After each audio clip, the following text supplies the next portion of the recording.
3, 2, 1. Buenas a todos, ¿qué tal estáis? Mi nombre es Marcos Conker. Bienvenidos un día más a mi podcast. Hoy traigo un invitado especial que se llama Pedro Vivar. Algunos de vosotros ya le conoceréis de episodios anteriores.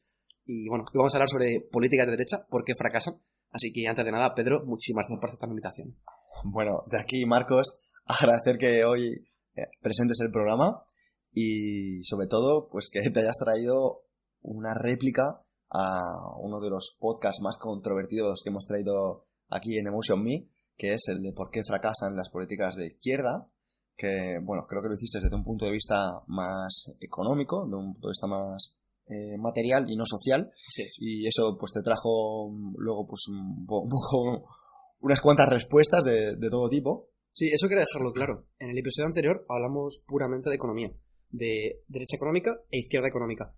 Y hoy vamos a hacer lo mismo, pero desde la parte social, hablando de derechos sociales, libertades civiles, etc. Vale. Y hoy creo que traemos por qué fracasan las políticas de derechas. Así es. Que así, de esta manera, tenemos desde un punto de vista y el otro, para que nadie diga, no, es que Marcos está fomentando, etcétera, ¿no? Sino que Marcos simplemente trae información desde un punto de vista y él trae la información desde el otro punto de vista para que las personas tengan más posibilidades de decir, oye, pues estoy de acuerdo con esto, no estoy de acuerdo, o incluso, pues no me había planteado este punto de vista, o esto de la izquierda me gusta, esto de la derecha me disgusta, y sobre todo de esta manera intentar abrir los ojos, porque no sé a ti, pero últimamente estoy hablando con más personas que me están diciendo, ostras, tío, ¿sabes lo que pasa? Que este tipo de cosas yo no las sabía. Yo no sabía que para que unas personas tuvieran más ayudas, personas que trabajaban más horas les tenían que quitar ese beneficio, ¿no? Y claro, es que al final se distingue mucho a la hora de compararlo cuando lo ves desde un punto de vista más minimalista, porque no se lo están quitando a ese multimillonario que va a dejar de comprarse 3 Ferraris más, sino se lo están quitando a este chaval que está emprendiendo para que no pueda contratar a otras personas para que sigan creciendo, ¿no? Así es. Sobre todo porque ese súper rico en España no existe, porque hay muy, muy pocos, y en cambio sí que hay mucha gente trabajadora. Entonces es mucho más fácil quitar un poquito a mucha gente que quitar mucho a una minoría. Bueno, pues ya sin más dilación, Marcos, vamos a por el episodio de hoy y me gustaría que hablaras un poquito de por qué fracasan las políticas de derechas. Vale, perfecto. Digamos que la derecha, en el eje social, asume el rol de la izquierda en materia económica. Con esto quiero decir que asume la posición más estatista de regularlo todo, intentar restringir más las libertades, etc. Igual que hacía la izquierda en materia económica. Así que hoy me gustaría hablar de 4 temas principalmente, que son inmigración, drogas, prostitución y matrimonio homosexual. Intentaré seguir una perspectiva económica en la medida de lo posible, porque es mi campo de especialidad, pero hablaremos también de otros temas. Así que, sin más dilación, vamos con el primero, que probablemente sea el más central, y es el tema de la inmigración. Porque mucha gente está instalado el discurso de que la inmigración genera desempleo, genera problemas sociales, incluso que puede competir con la fuerza laboral nacional, etc. Simplemente hay que escuchar el discurso de Vox o de Donald Trump en Estados Unidos. Y hoy vengo a hablaros sobre cuál es la perspectiva desde la literatura económica, que muchas veces se ignora. Antes de nada decir que tradicionalmente en economía se asume que la inmigración, es buena porque aumenta, digamos, el tamaño del mercado. Entonces, el mercado es global, es mucho más grande, entonces más empresas quieren invertir en ella. Y por otro lado, la gente que llega consume bienes y servicios, lo cual aumenta el PIB. Entonces, eso es genial, que la economía crezca es la hostia. Así que este paper, resumido, es de David Carr, de la Universidad de Berkeley, de los años 80, y desde entonces este paper es muy influyente y todos los economistas piensan que la libre inmigración es positiva. Hasta hace 2 años que se publicó un paper que decía algo muy chulo, pero errado. Ahora os comentaré por qué. Y lo que decía básicamente es que la inmigración hace que los salarios de la gente con menor educación, con menor nivel educativo, caigan. Es decir, que perjudica a los más pobres. Y este paper lo que hacía era distinguir entre trabajadores cualificados y no cualificados. Y aquí viene lo más chulo de todo. Os voy a contar el mayor experimento social del mundo en materia de inmigración. Se llama el éxodo del Mariel, ¿vale? Y es simplemente que en Cuba, en los años 80, hubo un éxodo de disidentes cubanos hacia Miami. Y de la noche a la mañana aumentó la fuerza laboral un 10%. De la noche a la mañana. Entonces, esto, para los economistas, es genial. Porque es como no puedo meter a gente en un laboratorio para ver los efectos de la inmigración en materia económica, pero sí que puedo estudiar este tipo de fenómenos. Pues en Miami aumentó la fuerza laboral un 10% de la noche a la mañana. ¿Sabes cómo evolucionaron los salarios? Cayeron un 2% al año siguiente y a los 3-4 años siguientes la diferencia no era significativa respecto a otras ciudades comparables. Entonces, lo que se ve aquí es que los inmigrantes, si están en el libre mercado, son capaces de adaptarse y son muy, muy beneficiosos para la ciudad donde se asientan. Entonces, yo voy a hacer un poquito de, igual que en el último podcast, de abogado del diablo. Entonces, ¿por qué políticas que se supone que son de derechas, como por ejemplo la de Donald Trump, promueven stop inmigración, poner un muro, etcétera, cuando se está viendo que a nivel de datos, a nivel de papers, lo que es la inmigración no tiene por qué influir de una manera negativa en la economía? Aquí la respuesta clara y rápida es que esto es marketing político, que si la gente intuitivamente crea una idea, como político puedes basarte en ella y puedes ganar votos en base a ella, aunque sea falsa, como igual que Podemos habla del 1% más rico y de que los millonarios no paran de aumentar, aunque eso sea falso o no tenga relevancia, pues en el caso de Donald Trump es exactamente igual. Los que nos escucháis sabéis que a mí me encanta el programa económico de Vox, me parece el mejor programa económico de todos los partidos políticos grandes. Critico, por ejemplo, el discurso de Vox en materia de inmigración, porque es bro-science, no se basa en evidencia científica, no se basa en datos empíricos, es simplemente un tema emocional. Sí, al final es como que, ya para hacer un poquito un paréntesis, parece como que lo que es la política se intenta, a la hora de buscar votos, lo que intenta es buscar ideas sociales, ¿no? Es como, por ejemplo, tú piensas en derechas, ¿no? Y piensas en prohibir el aborto, prohibir la inmigración, el matrimonio, prohibir el matrimonio homosexual, y piensas, por ejemplo, en izquierdas y piensas, por ejemplo, en ese tipo de libertades, pero es como que en unos tienes libertad económica y te cortan tus libertades sociales, y en otro tienes libertades sociales pero te cortan tus libertades económicas, y es como, no hay un término medio, o sea, ¿no podemos ser todos libres? No puede ser, no hay un partido que sea libertad en todo, tanto en económica como en lo social, que es un poco lo que intentamos divulgar Marcos y yo. O sea, el hecho de, a mí me encanta la libertad sexual, me encanta la libertad a la hora de tomar mis decisiones, porque para eso es una vida, solo tengo una y no quiero depender de los demás, pero ya no solo a nivel social, sino a nivel económico. No quiero que me intervengan, o sea, no quiero estar, como explicaba Marcos en el podcast de impuestos, tener que estar trabajando gratis hasta junio por todos los impuestos que pago, porque a lo mejor alguien sea nuevo en el programa y sea la primera vez que escuche esto y no sepa que un español promedio está pagando ¿cuánto? Explícalo tú, Marcos, porque seguramente lo sepas mejor que yo. Pues básicamente un trabajador promedio paga entre el 40 y el 45% de su salario en impuestos sin prácticamente darse cuenta. Entonces, un milurista, en realidad el coste laboral son 1.600 euros. Y esos 1.600 podría percibirlos el trabajador si no fueran, al final al empresario le daría igual pagarle 1.600 que 1.000. O sea, estamos hablando de que una persona que si no tuviera que reciba 1.000 euros realmente está recibiendo 1.600, lo cual es, sí, esos 600 euros nunca le llegan al trabajador porque ya lo está pagando el empresario por él.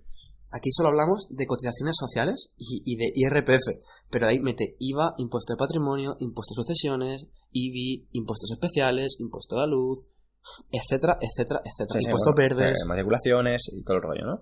Entonces, estamos hablando de que tú como trabajador, o sea, yo como trabajador, estoy trabajando gratis para el Estado enero, febrero, marzo, abril, mayo, y ya a partir de junio todo lo que gane es para mí. Pero claro, evidentemente... La cosa es que realmente no podemos decir que trabajas gratis, porque sí que recibes cosas a cambio. La cosa es que esas cosas a lo mejor no las quieres. O sea, lo ideal sería un modelo en el que tú pudieras elegir. A mí no me gusta la sanidad pública, no me gusta, por ejemplo, no me gusta la educación pública, porque tiene una visión, ¿cómo decirlo?, prusiana del mundo, y trata a la gente como si fueran obreros de fábricas. Y como no te gusta, te descuélgate ella. Eso sería mi modelo ideal, en el que la gente pudiera elegir libremente qué sistema prefiere. Claro, es como, por ejemplo, yo no quiero que se pague, por ejemplo, que se haga un aeropuerto en Cuenca, ¿no? Por ejemplo, yo no quiero que se haga un aeropuerto en Cuenca, pues no voy a pagar impuestos para eso, ¿no? Que puedas tener un poquito de libertad a la hora de eso. O no quiero pagar impuestos para que se fomente o para que se... por ejemplo, las campañas políticas estén financiadas por lo público, ¿no? Es que la gente, que si un partido quiere tener visibilidad, que no sea por dinero público, sino que sea por dinero privado, ¿no? La única forma de que el Estado sea eficiente es que la gente sea libre de descolgarse. Porque si todos somos rehenes del Estado y tenemos que pagarle, aunque lo haga fatal, ¿cuál es el incentivo del burócrata a hacer las cosas bien? Ninguno. Porque solo lo único que puedes hacer es emigrar. Y hay mucha gente que lo hace, por cierto, en Andorra. De hecho, sí, bueno, volviendo un poquito al tema de la libertad económica, estamos hablando de que cuando no tienes libertad económica, las personas se sienten presionadas y tributan fuera. De hecho, a nivel personal, tengo amigos que, dado que en España tienes una obligación económica, si quieres tributar, o sea, si no quieres tributar aquí, lo que hacen es, vienen aquí, pero de manera puntual, y están tributando en otros países. O sea, por ejemplo, tengo colegas que están tributando en Kuwait, tengo colegas que están tributando en Hong Kong, tengo colegas que están tributando en Estonia, también, por cierto. No, yo todavía no. No, tengo colegas, que tienes colegas. Sí, por supuesto, varios. Por eso, no vamos a dar nombres, ¿vale? Y lo que queremos decir con esto es que al final estás espantando a ese tipo de perfiles que si a lo mejor aquí no les presionaras tanto, claro, en lugar de llevarte 0, te podrías llevar 100. Eso es lo que la gente no entiende, que cuando un youtuber emigra a Andorra, lo hace porque en Andorra le tratan mejor. Y la solución para que ese youtuber se quede no es subir los impuestos o secuestrarle, sino tratarle mejor. Igual que cuando una pareja quiere cortar contigo la relación, la solución no es hacerle stalking y seguirla a todos sitios y violarla, sino es tratarla mejor para que te quiera a ti versus otras personas.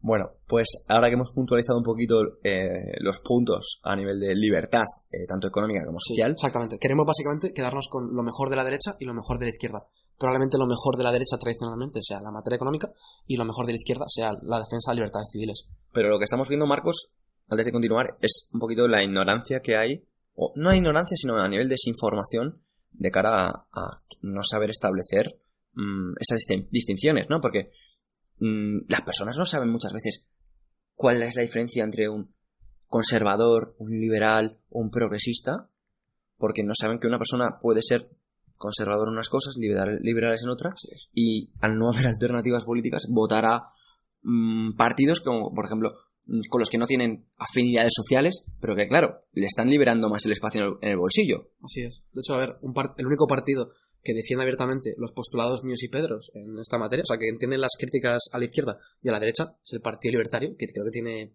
3.000 votos en España. O sea, no es una opción política viable. Por eso mucha gente que es liberal se mete dentro de Vox o del PP. Por ejemplo, Daniel Lacalle es el asesor económico de Pablo Casado. Es un tío que lleva divulgando sobre el liberalismo 10 años. Pero claro, piensa que el PP es la mejor herramienta que tiene para influir a nivel de ideas hacia ideas más libres. Claro, y al final el PP no deja de ser un partido influenciado por la Iglesia, por muchas herramientas que al final tienen. El PP es un partido socialdemócrata, no es nada liberal, en el que defienden subir impuestos, regularlo todo un poquito más. Entonces, son las contradicciones de la política. Bueno, pues Marcos, quiero que me hables un poco de libertades civiles. Cuéntame un poquito de esto. Pues vamos a centrarlo sobre el derecho a la inmigración, el derecho a consumir drogas y a producirlas, el derecho a vender tu cuerpo, por decirlo de alguna forma, y el derecho a casarte con otra persona de tu mismo sexo. Tema de inmigración lo hemos zanjado más o menos. Ahí comentar una pequeña nota, y es que los países más ricos son los que más inmigrantes tienen. Suiza tiene un 30% de población inmigrante, Estados Unidos un 25%, Canadá un 30%, Nueva Zelanda un 25%, España un 10-12%. Los países más ricos son los que más inmigración reciben, porque la gente busca oportunidades, la gente no busca igualdad. La gente emigra a Estados Unidos para hacer el sueño americano. La gente de Venezuela emigra a España para hacer el sueño español. Nadie emigra a Grecia para buscar el sueño griego. O al menos, o sea, quizá alguien de África sí, pero no un europeo. Entonces la gente no busca igualdad ni seguridad. Cuando emigra, la gente busca oportunidades y busca prosperar. Entonces hay una correlación muy clara entre prosperidad y riqueza e inmigración. Y los mejores modelos migratorios son aquellos que saben integrar a los inmigrantes. ¿Y cuál es la mejor forma de integrar a un extranjero? Darle la oportunidad de trabajar y estar en contacto a diario con otras personas. Si tú a un inmigrante le subsidias que no trabaje, lo que consigues es aislarle, que se generen guetos, y esos guetos acaban generando problemas sociales. Por eso en Estados Unidos, antes de los años 30, no había problemas con los inmigrantes. Y sí es verdad que había barrios de ciertas etnias o nacionalidades, pero no es como ocurre actualmente en muchos sitios en Suecia, por ejemplo, que se forman auténticos guetos, zonas no-go zones que llaman, en las que se aglutinan gente que no trabaja, que recibe subsidios y en el que pues trafican con drogas, en fin, muchísimos crímenes. Y bueno, tenemos aquí un poquito de puntualizaciones para ir dándole un poquito de estructura al programa, y es que me hables de la importancia de la voluntariedad. Vale, esto viene a colación del episodio anterior un poco, porque mucha gente nos criticó porque dijimos que las políticas de izquierda en materia económica eran como violar a las personas. Y la gente, claro, se ofendió mucho, porque esto es como un golpe, ¿no?, de realidad. Y con esto simplemente queríamos decir, que quede muy claro, que si tú a alguien le impones algo en contra de su voluntad, es igual que robar o violar. Ya está. O sea, simplemente es una descripción de la realidad. Tú puedes defender que esto está bien en ciertas circunstancias, y mucha gente lo hace. O sea, mucha gente dice, a ver, los impuestos son injustos, pero claro, es que hay que ayudar a la gente pobre. Entonces, está justificado. Y digo, bueno, es una opinión y puedes mantenerla. Yo no la comparto, pero simplemente que hay que distinguir entre el aspecto normativo y el aspecto positivo. El aspecto positivo es cómo funciona algo. Los impuestos son un robo. Eso no es una opinión. O el Estado es el monopolio de la violencia. Eso es una opinión. Y otra cosa es el aspecto normativo. ¿Esto está bien o está mal? Entonces, entender simplemente cómo funciona la realidad con independencia de tu ideología. Sí, a ver, Marcos, yo puntualizando un poquito esto, ha utilizado una palabra que es muy violenta, porque pocas palabras pueden ser tan violentas como la palabra violar. Es que es muy gorda, o sea, es una palabra muy, muy hardcore, y tal vez, al usarlo de una manera tan frívola, pueda herir la sensibilidad de muchas personas.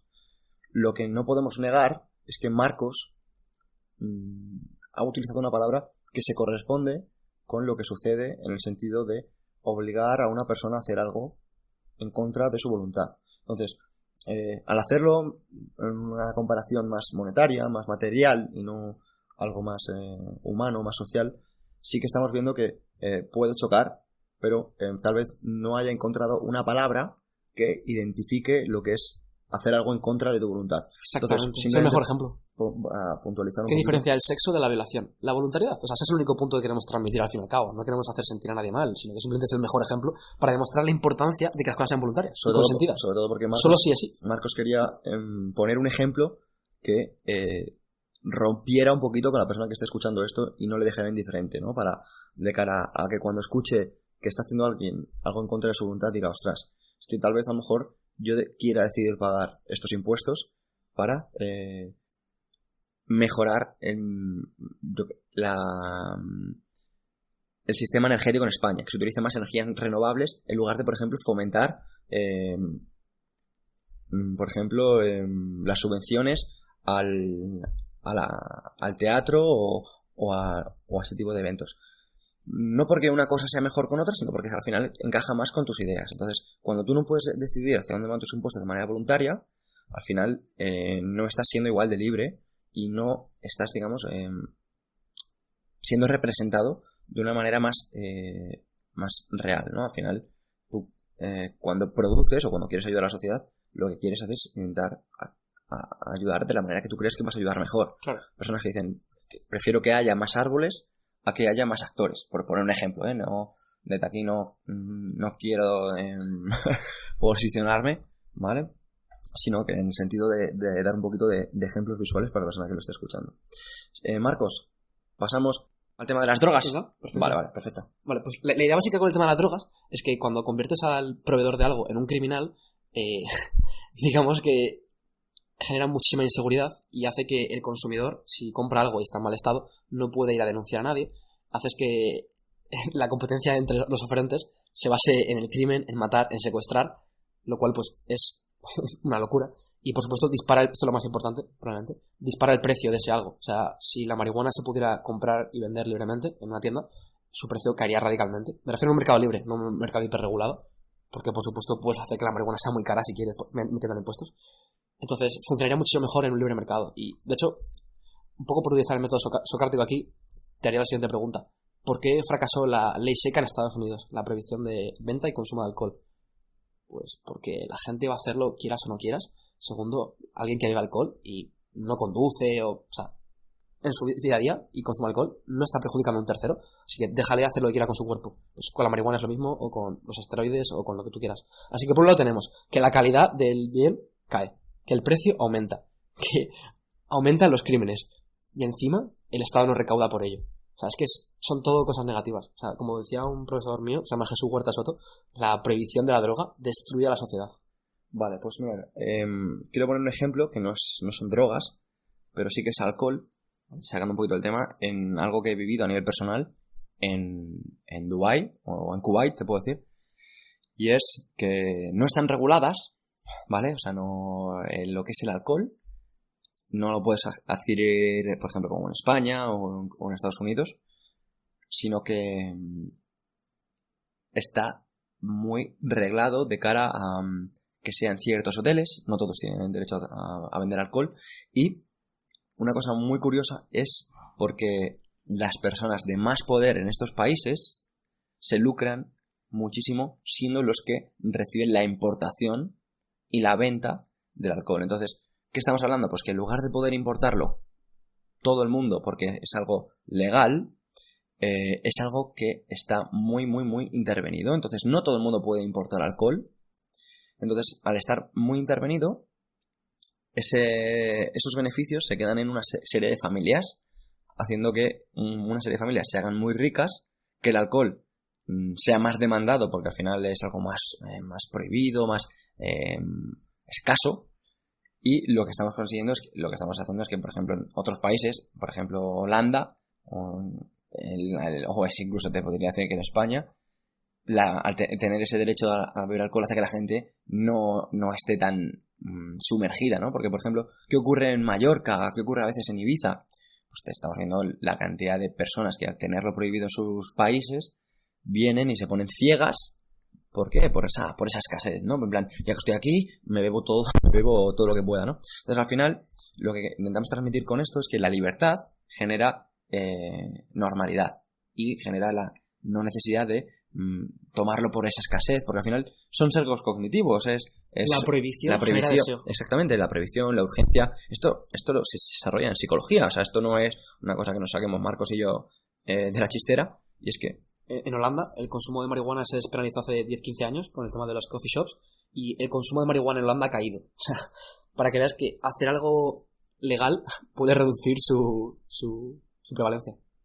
Pues bueno, yo creo que con esto hemos dejado un poquito... Sí, aquí un pequeño apunte también, y es que al final si tú lo que haces es legalizar las drogas, cualquiera, y esas mafias dejarían de recibir ingresos de las drogas, que es su principal fuente de ingresos. Así que la mejor forma de combatir la mafia es literalmente legalizar todas las drogas posibles.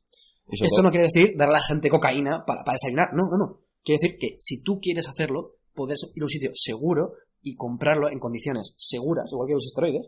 Y obviamente eso puede tener problemas sociales, no te digo que no, pero hay que informar a la gente y hacer un uso responsable si es que se hace. Sí, el problema al final es una falta de información, el problema siempre es la desinformación, y el problema está en que al ser algo prohibido y algo escaso, muchas mafias lo que hacen es no realmente te venden esa droga pura que puede ser hasta utilizada por ciertas personas sin tanto riesgo, como una cierta droga que está cortada y que muchas veces, por ejemplo, mata porque no te estás metiendo lo que se extrajo en un primer momento, ¿no? Porque, bueno, y de hecho se podría hacer hasta un programa de drogas si vosotros tenéis interés, porque es un tema que a mí personalmente me causa mucha curiosidad desde que leí como Tim Ferriss, por ejemplo,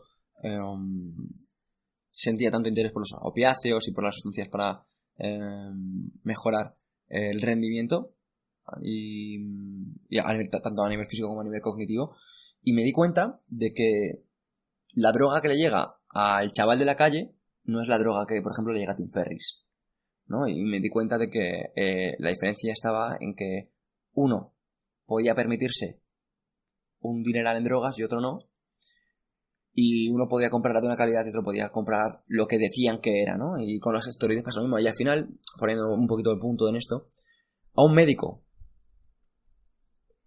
que le llegue una persona que se haya metido una sobredosis de algo que seguramente no sea la droga que le han dicho que se ha metido, no es lo mismo que le llegue una persona que se haya metido una sobredosis de algo en concreto y sepa cómo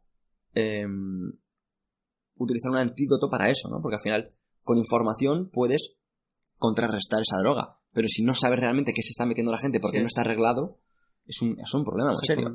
Y aquí una nota muy importante es justamente lo que comentas, que al final lo que haces es que la calidad de ese algo disminuya notablemente y eso tiene consecuencias serias.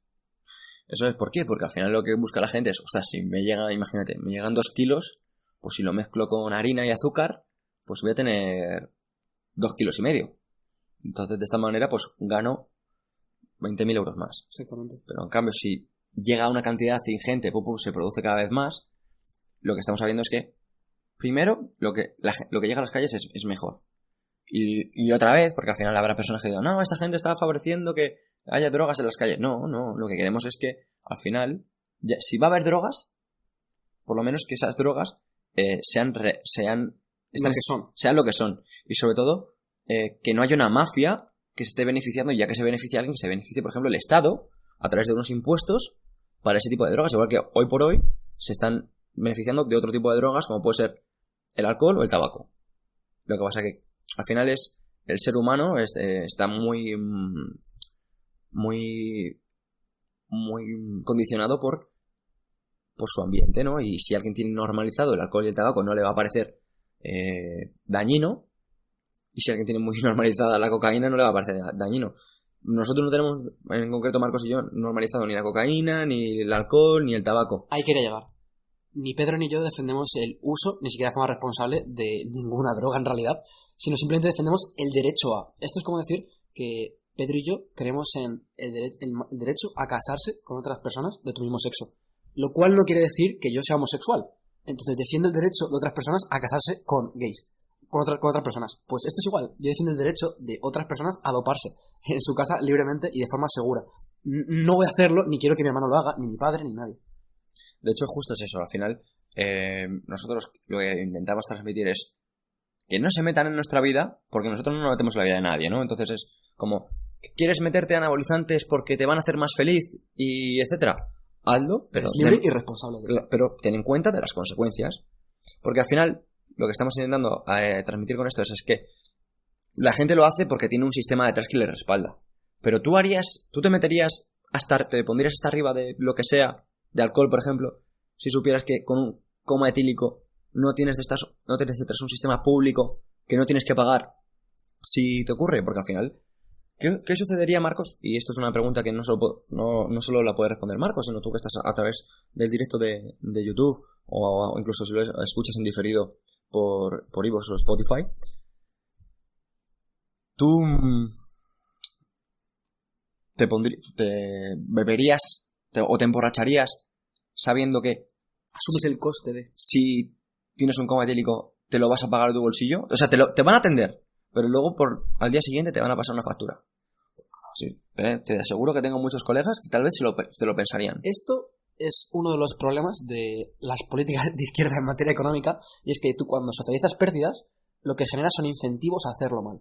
Por ejemplo, si tú no cuidas de tu cuerpo y tienes obesidad, estás generando costes de tratamiento de enfermedades, y esos costes, en lugar de internalizarlos tú, de asumirlos tú, lo que haces mediante el sistema de sanidad público español es que te lo financie la gente que hace deporte y que se cuida.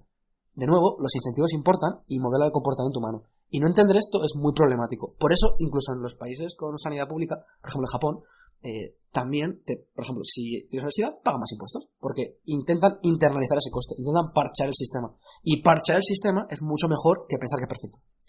De hecho, cuando parcheas algo, das por hecho que no es perfecto. Y eso al final es muy inteligente, porque las cosas no suelen ser perfectas, ¿no?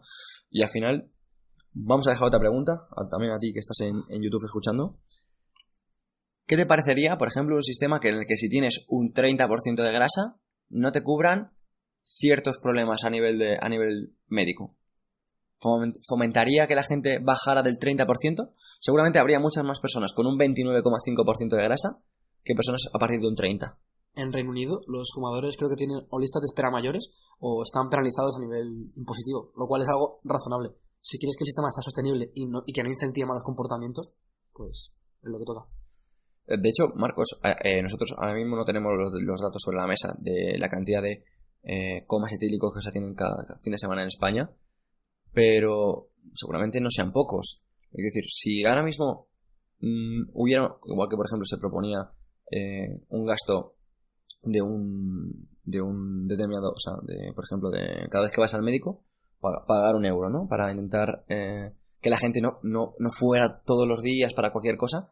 También lo que reducirías es la urgencia de cara a las listas de espera, ¿no? O sea, básicamente en los países nórdicos hay una herramienta que se llama copago, que básicamente es utilizar servicios públicos y cada vez que los utilizas, un pequeño coste que desincentiva un mal uso. O sea, por ejemplo, cuando te duele la cabeza y vas al médico automáticamente, si tuvieras que pagar 5 euros, 3 euros, 10 euros, algo que todo el mundo puede pagarse, mucha gente no lo haría, porque diría, no voy a hacerle perder el tiempo al médico y encima yo no voy a perder dinero.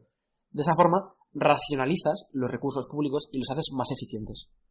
Sí, porque al final esto ya no es una idea de izquierda, derecha o lo que sea, que es lo malo, ¿no? Porque al final, hace un tiempo vi un no sé si un documental o un vídeo en YouTube o lo que sea, que te explicaba cómo a nivel de ideas sociales buscaban intervenir con emociones para polarizar a la población y que los que estuvieran en el medio pues intentaran irse o a la izquierda o los que estaban en el medio se fueran a la derecha. Y los que estaban en la izquierda eran vistos por la derecha por rojos de mierda y los que estaban en la derecha eran vistos por la izquierda por putos fachas.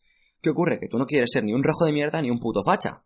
Entonces te han metido tanto eso en la cabeza. ¿Pero para qué? Para que al final votes a unos o a otros y te cueste tanto dar el paso o hacer algún comentario. ¿Por qué? Porque no quieres ser un rojo de mierda o porque no quieres ser un puto facha, ¿no? Entonces al final este tipo de cosas, sin que te des cuenta, te han calado en el subconsciente o han calado a muchas personas y les impiden salir de esa emoción que, como hemos desarrollado en otros podcasts, por ejemplo, de estoicismo, se puede hacer perfectamente con una visualización proyectiva, más allá de, ostras, fuera de una idea social de derecha o izquierda, ¿qué me parece a mí este pensamiento en concreto? ¿Qué me parece que...? No, y al final es un poco de sentido común, ¿no? Claro, o sea, aquí, Pedro, esto es muy importante que la gente lo entienda en casa. Pedro y yo somos personas muy pragmáticas y lo que queremos que te lleves a casa de este podcast es que entiendas que la inmigración es positiva en términos económicos, que no le quita el trabajo a nadie, porque los trabajos no están dados en el mundo, sino que se crean y se destruyen constantemente, y que cuanta más gente hay en un país, pues más innova, más empresas se crean. De hecho, los inmigrantes tienen mayor tasa de emprendimiento que la población local. Y lo que queremos decirte es que la marihuana ha matado a 0 personas en el mundo y el tabaco y el alcohol han matado a miles de personas y son legales y nosotros no normalizamos. Entonces, ¿por qué no legalizamos el consumo de marihuana de forma recreativa y intentamos despenalizarlo? Y simplemente no meter a la gente en la cárcel por crímenes que no tienen víctima. Marcos, no tenemos en los puntos, así que te voy a pedir que te pongas un poquito con esto. Así que te tires a la piscina. Y es que pregunta Vicente Crespo si se puede tratar el tema del juego. ¿Por qué se aceptan los juegos y apuestas del Estado y se demonizan las apuestas del ámbito privado? Esto es muy buena pregunta. Y la idea básica es que la Lotería Nacional es una empresa poseída por el gobierno que reporta buenos dineros para las arcas públicas. Y en cambio, pues Sportium o otras cadenas de juegos, pues hombre, pues al final no son del Estado, entonces tienen menos intereses económicos. Por eso se propone prohibirlas, pero claro, las que dan dinero, ¿no? Esto es curioso. O sea que estamos hablando de que hay como una doble moral, ¿no? En el sentido de, no quiero que haya juego, pero la lotería es legal. O sea, no quiero que tú apuestes por tu cuenta en una casa de apuestas, pues si acaso crees que va a ganar el Madrid, porque me va a llevar creo que yo tengo un colega que trabaja, que tiene una casa de apuestas propia, y creo que pagan impuestos entre un 50 o un 60, no me acuerdo. O incluso no sé si llega a un 75 en algunas cosas. El propietario, te refieres. El propietario. Y es de lo que... la doble moral, porque luego al final ellos te incentivan y con anuncios en la tele, que por cierto, no pueden ser de otro tipo de casas, sino simplemente de sistema público. Y no sé cómo... Me parece un tema súper interesante, esto de la doble moral, y es totalmente cierto. Sobre el tema de las casas de apuestas, aquí mi posición es que dentro del local la gente debería poder jugar a lo que le diese la gana, en las condiciones que le diese la gana, y sí que entiendo o empatizo con las externalidades negativas que pueden haber derivadas de atraer cierto tipo de público a una zona concreta, que se focalicen en ella, y que en la zona de alrededor haya más gente pues, con peores pintas, bebidas, fumadas, lo que sea, y que eso aumente la peligrosidad de la zona. De hecho, yo vivo cerca de un sitio así, y sí es verdad que la policía no para de pasar continuamente, y es una zona más peligrosa. Y esa es una crítica muy, muy razonable, y habría que intentar encontrar un equilibrio entre esas externalidades negativas que se están generando, obviamente, eso es innegable, y el derecho del propietario de la casa de apuestas a tenerla. Entonces, probablemente lo que habría que decir es, hostias, pues tú no, la gente que es cliente no puede estar fuera haciendo pum, pum, pum, pum. Y dar una serie de toques al propietario de la casa de juegos y cerrar la casa de juegos si no cumple esas normas. O sea, habría que encontrar un equilibrio. Obviamente esto es muy difícil, pero prohibir a las casas de apuestas no funcionaría y simplemente haría que fueran ilegales y que, pues, como pasa con las drogas, que no funcionaría. Pues siguiendo un poquito con este tema, Marcos, ¿por qué las políticas de derechas, por ejemplo, prohíben o censuran, por ejemplo, el uso de la venta de tu cuerpo, la prostitución, etcétera, ¿no? O sea, porque al final es otro tipo de libertad que tú decidas qué hacer con tu cuerpo, ¿no? Porque al final muchas de las palabras más buscadas en internet están relacionadas con el sexo, ¿no? Sí. Entonces, ¿por qué unas cosas sí y otras cosas no? ¿Por qué eso está tan poco arreglado? Sí, aquí la idea básica es que hay un falso feminismo que defiende la libertad de las mujeres, pero la libertad de las mujeres hacer lo que ellos digan, por supuesto.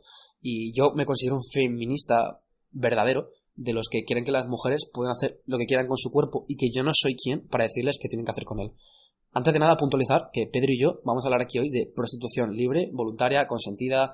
No hablamos de trata de blancas, de secuestrar gente, de mafias, o sea, eso es una pequeña parte. No, estamos hablando de si tú ahora mismo eres un chaval de 25 años que quieres dedicarte a esto porque crees que vas a ganar más dinero, por ejemplo, que trabajando en una fábrica. Exactamente. O que si eres una chica para bajarlo un poco, que quieres hacer pelis X porque te gusta el sexo y ahora mismo ves que no tienes posibilidades porque no está arreglado, pues lo quieres hacer sin ningún tipo de miedo, con tus seguros sociales, claro, con tu lo que sea, ¿no? Al final.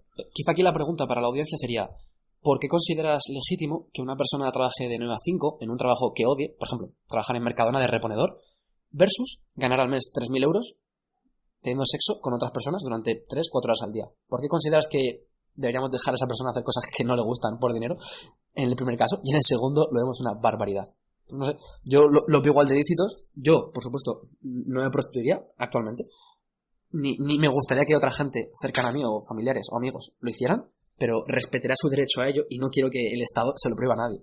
Al final, de nuevo, es un crimen sin víctima. O sea, yo tengo un colega que es actor X y el tío lo hace porque él quiere, le gusta, conoce gente interesante y esto es lo que la gente no entiende. Y al final es una persona que fuera de ese trabajo nadie sabe a qué se dedica, ¿no? Pero he hablado con él y es un tío súper normal y lo hace evidentemente todo por lo mal visto que está, etcétera. Pero al final es una decisión, nadie lo ha obligado a ello.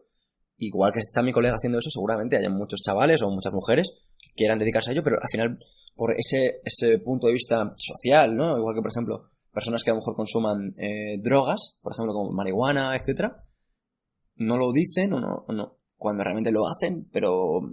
Y esto surgió en el tema de visualización proyectiva con Edu Barrecheguren, y era la diferencia entre alegal e ilegal, ¿no? Porque hay cosas que son alegales y cosas que son ilegales. Lo que no te das cuenta es que hay cosas que son legales amorales y cosas que son ilegales muy morales. Como por ejemplo, el hecho de hacer lo que quieres con tu cuerpo es seguramente ilegal. Exacto. Pero es lo moral que tú quieras que sea, ¿no? Fumar ciertas sustancias es ilegal, pero es lo moral que tú quieras que sea, ¿no? Porque tú no estás haciendo mejor daño a nadie, etcétera. Me encanta. Pero es el tema de la alegalidad, ¿no? Que porque es legal, y esto lo hablaba con Edu, fumar hierba en unos Estados Unidos y en el del lado te arrestan, ¿no? Incluso el tipo de hierba, incluso. O sea, fumar un tipo de hierba y otro tipo de hierba muy relacionado con... es ilegal.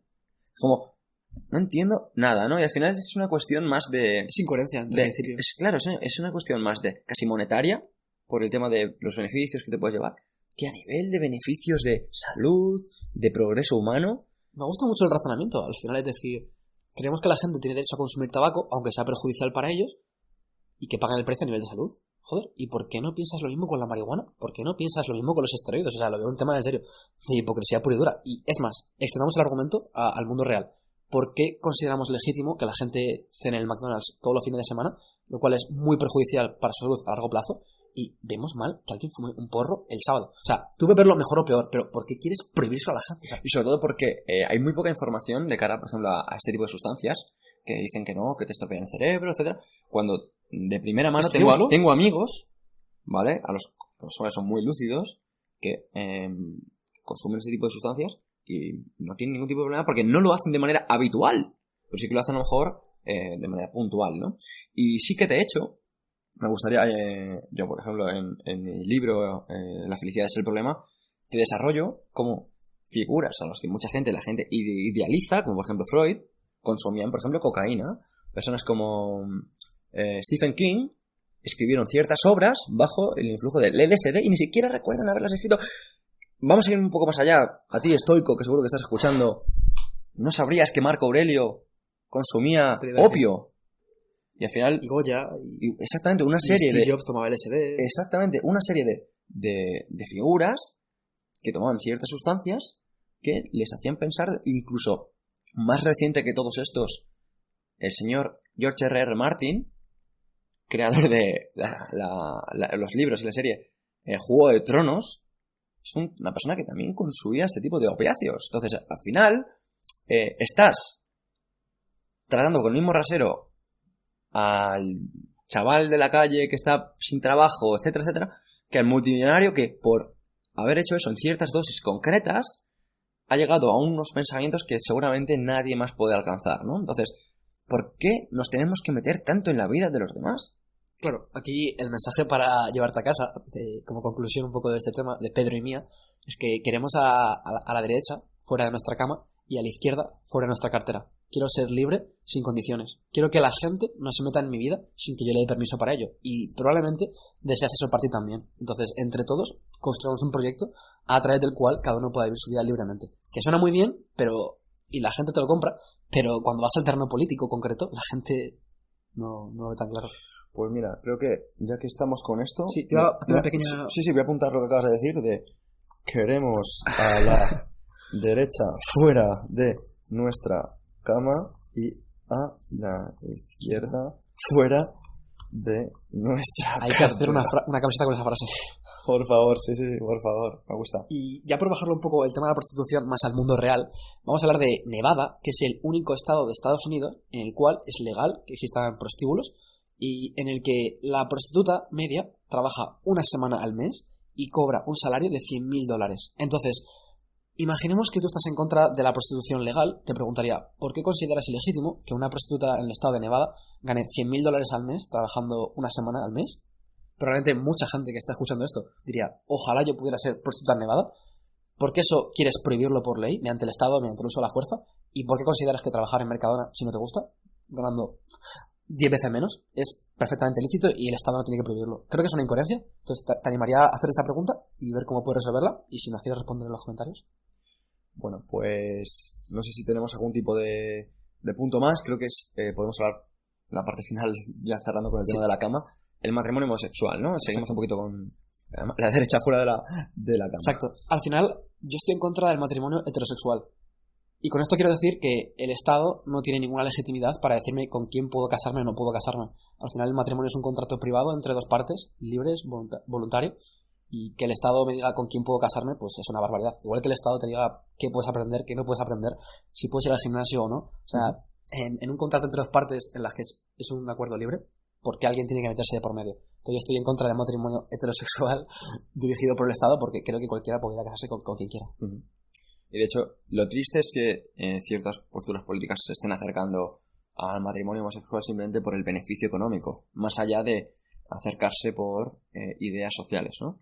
Ahí es un poquito el tema moral que a lo mejor quizás es lo más triste de la política actual, que parece que para tener bajos impuestos, como puede ser el modelo de Irlanda, de Suiza, tienes que acercarte a posiciones conservadoras para conseguir conquistas políticas, y cuando lo ideal obviamente sería no tener que renunciar a tus principios y decir, joder, a mí me encanta que la gente emigre a mi país porque soy como Suiza o Estados Unidos, eso por un lado, en el que la gente pueda decir qué hacer con su cuerpo, qué drogas consumir y qué no consumir, obviamente ellos asumiendo ese coste, y por otro lado, en el que las regulaciones sean muy bajas, atraigamos muchísimo capital, la gente gane salario medio suizo de 3.000 o 4.000 euros, el ahorro esté muy bien valorado, etcétera. Entonces, un poco el modelo Pedro y mío es el de los países más libres, de los países líderes, y tenemos muchísimo que aprender de esto. Y aquí, un último apunte.